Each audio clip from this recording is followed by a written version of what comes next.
तेजी से फैल रहा है। अब आना चाहेंगे रुकी हुई भर्तियों को लेकर, क्योंकि स्थिति आज इसे लेकर भी देखिए स्पष्ट हो चुकी है। दरअसल नियम 130 के अंतर्गत 4 विधानसभा सदस्यों की ओर से ये प्रस्ताव लाया गया था। इसमें केवल सिंह पठानिया, मलेंद्र राजन, सुरेश कुमार और अजय सोलंकी हैं।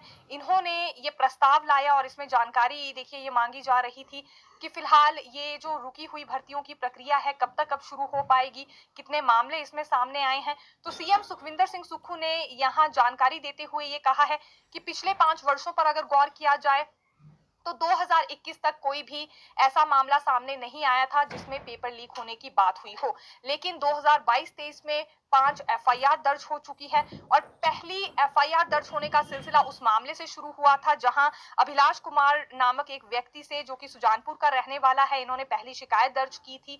इन्होंने जो शिकायत दी थी ये जेओआईटी पोस्ट कोड 965 को लेकर की थी कि इनसे पेपर खरीदने के लिए 2.5 लाख रुपए मांगे जा रहे हैं इन्हीं के एक रिश्तेदार की ओर से।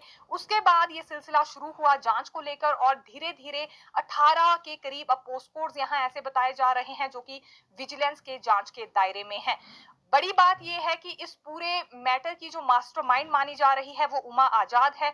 ये गोपनीय शाखा में कर्मचारी चयन आयोग में कार्य कर रही थी। अपने बच्चों की मदद तो इन्होंने की ही की, उन्हें ये क्वेश्चन पेपर्स दिखाकर, लेकिन साथ ही साथ अपने रिश्तेदारों में, रिश्तेदारों के बच्चों को और न जाने कहां कहां इन्होंने क्वेश्चन पेपर बेचने का काम किया।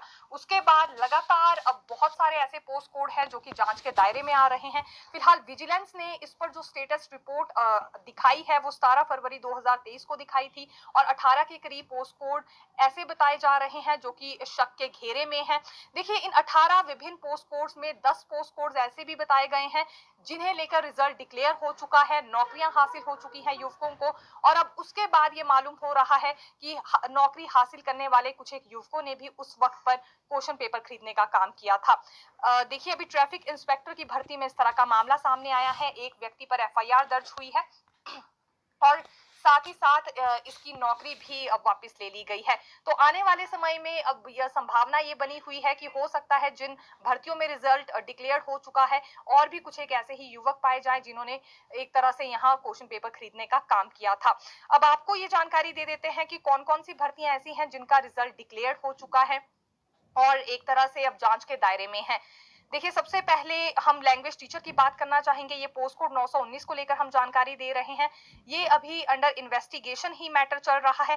ट्रैफिक इंस्पेक्टर पोस्ट कोड 819 में भी रिजल्ट डिक्लेयर कर दिया गया था और इसमें तो अभी एक व्यक्ति का मामला भी सामने आ चुका है जिसने ये पेपर खरीद लिया था और उसके बाद नौकरी हासिल की है। उसी तरह से यहाँ असिस्टेंट जेल वेलफेयर ऑफिसर का भी, फिलहाल सुप्रीडेंट जेल वेलफेयर ऑफिसर का भी मामला बताना चाहेंगे। पोस्ट कोड 915 है, इसका भी रिजल्ट घोषित हो चुका है। मार्केटिंग सुपरवाइजर पोस्ट कोड 970 का भी रिजल्ट डिक्लेयर हो चुका है और ये भी अभी शक के घेरे में है। विजिलेंस जांच इस भर्ती पर भी बिठाई गई है। पोस्ट कोड 899 ऑक्शन रिकॉर्डर भी फिलहाल अभी शक के घेरे में है और यहाँ पर भी रिजल्ट देखिए डिक्लेयर हो चुका था। इसी तरह से फायरमैन की भर्ती पोस्ट कोड 916 की जानकारी दे, इसका रिजल्ट डिक्लेयर हो गया था और जेई आईपीएच 881 पोस्ट कोड का भी रिजल्ट डिक्लेयर हो गया था। TGT non medical 794 post code का भी यहाँ रिजल्ट डिक्लेयर हो चुका है। जेओए अकाउंट्स पोस्ट कोड 886 का रिजल्ट डिक्लेयर हो चुका है और जेई मैकेनिकल पोस्ट कोड 825 का भी रिजल्ट डिक्लेयर हो चुका है। ये 10 के करीब हमने ऐसी भर्तियां बताई हैं जिनका रिजल्ट डिक्लेयर हो चुका है, अपॉइंटमेंट्स हो चुकी हैं, काफी महीने फिलहाल नौकरियां करते हुए इन युवकों को हो चुके हैं और अब ये जानकारी सामने आई है विजिलेंस जांच में कि कुछ एक युवक इन भर्तियों में भी ऐसे हैं जिन्होंने पेपर खरीदने का काम किया था।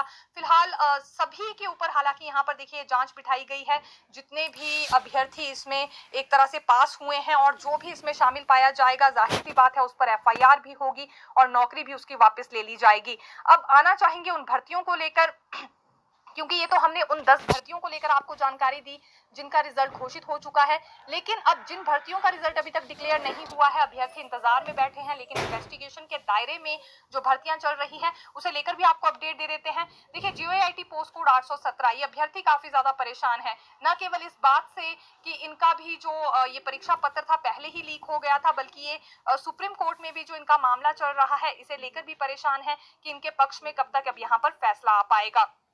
इसी तरह से क्लर्क पोस्ट कोड 962 की बात करें तो ये भी अभी तक रिजल्ट डिक्लेयर नहीं हो पाया है और अंडर इन्वेस्टिगेशन ही ये भर्ती चल रही है। जेई सिविल 970 की बात करें तो यहाँ भी रिजल्ट अभी तक डिक्लेयर नहीं हो पाया है, अंडर इन्वेस्टिगेशन भर्ती चल रही है। ड्राइंग मास्टर पोस्ट कोड 980 की भर्ती भी अभी इन्वेस्टिगेशन के दायरे में है। हालांकि इसमें तो 2 से 3 महिलाएं ऐसी पाई भी गई हैं जिन्होंने लाखों देकर यहाँ पेपर खरीद लिया था। फिलहाल क्या कुछ अब इस संदर्भ में होता है ये देखना होगा। और गाज यहाँ पर एक तरह से देखिए सभी पर गिरती हुई नजर आ रही है, उन अभ्यर्थियों पर भी जिन्होंने जी तोड़ मेहनत की थी, क्योंकि इंतजार तो उन्हें करना ही पड़ रहा है। इसी तरह से अगर जीओईआईटी पोस्ट कोड 903 की बात करें तो ये भी अंडर इन्वेस्टिगेशन अभी मामला चल रहा है और रिजल्ट इसका डिक्लेयर नहीं हो पाया है। वहीं फिशरीज ऑफिसर पोस्ट कोड 968 की बात करें तो ये भी रिजल्ट अभी तक डिक्लेयर नहीं हुआ है। पोस्ट कोड 939 जीओईआईटी की जानकारी दे, ये भी रिजल्ट डिक्लेयर नहीं हो पाया है। हालांकि ये मामला भी देखिए सुप्रीम कोर्ट में चल रहा है, लेकिन साथ ही साथ इन्वेस्टिगेशन के दायरे में भी है। और पोस्ट कोड 971 की जानकारी दे, ये लाइनमैन की भर्ती थी, ये भी अभी अंडर इन्वेस्टिगेशन चल रही है और इसका रिजल्ट भी घोषित नहीं हो पाया है। तो एलटी, जेई और टीजीटी जैसी भर्तियां भी फिलहाल इन्वेस्टिगेशन के दायरे में है, बड़े खुलासे होकर अभी सामने आ रहे हैं। लेकिन सीएम सुखविंदर सिंह सुक्खू की ओर से फिलहाल इस मामले में क्या कुछ कहा गया है ये आपको बता देते हैं। देखिए, पहली बात उन्होंने ये कही है कि जो भी इन मामलों में दोषी पाए जाएंगे उन्हें बख्शा नहीं जाएगा, बल्कि सख्त एक्शन उनके खिलाफ लिया जाएगा, ताकि आने वाले समय में किसी के दिलो दिमाग में ये ख्याल भी ना आए कि पेपर बेचना है या फिर खरीदना है। दूसरी बड़ी बात उन्होंने कमेटी के गठन को लेकर कही है कि जल्दी ही यहाँ नया कर्मचारी चयन आयोग बनकर तैयार हो सके, इसे